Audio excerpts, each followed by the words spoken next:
Hi, I'm Lisa Cain.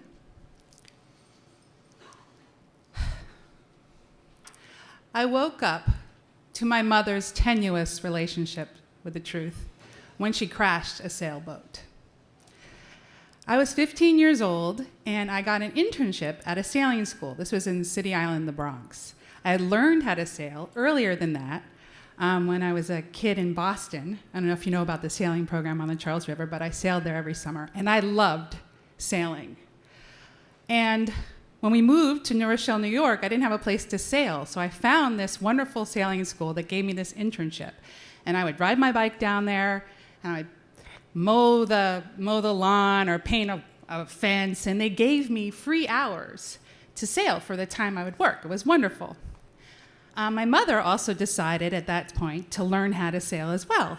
So she took a class there, and then one day I took her out on one of my free hours so she could practice.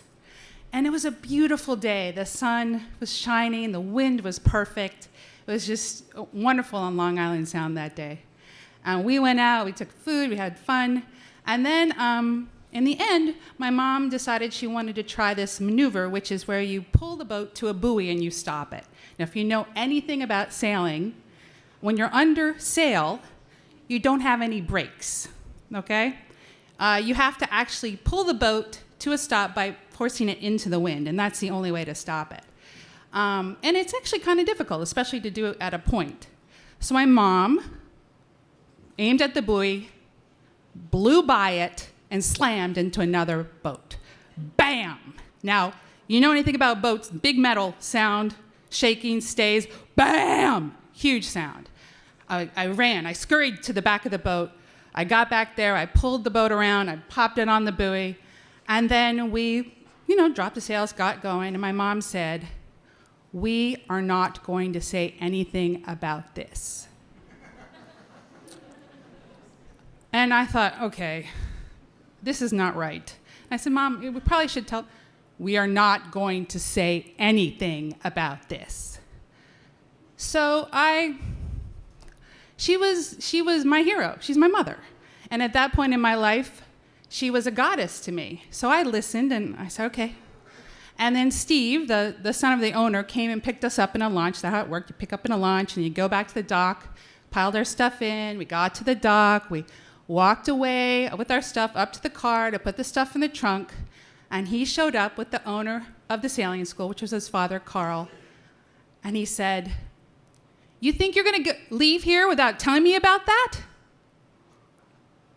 My stomach just dropped because I knew by the way they were looking at me that they were incredibly disappointed and frustrated. My mother said nothing. She said nothing. And Steve took us back out in the launch, back out to the boat. We looked at the bow, and there was a huge chunk out of it. Now, this was a practice boat. This was a sailing school, so that had happened before, but still, it was something, a chunk. And I learned two things from this. The first is not telling the truth has consequences, because the next day, I rode my bike to go work there, and they didn't have anything for me to do. So the immediate consequence was I lost my chance to sail that summer and subsequent summers on Long Island Sound. The second thing was when I saw those two people look at us and look at my mother, I saw her through their eyes. I saw the disappointment toward them, toward her. And I realized that I didn't like her. And that this thin veneer she would put over things when things were challenging, and this desire not to deal with difficult things and just pretend it's not happening, that was not me. I wanted to be different. I'm okay with the truth. I'm okay when things are challenging. I wanted to deal with truths. And I wish I could tell you all right now that she bought me a sailboat, and like at the end of a great sitcom, everybody giggled, and it was all just about embarrassing moments, but that wouldn't be the truth.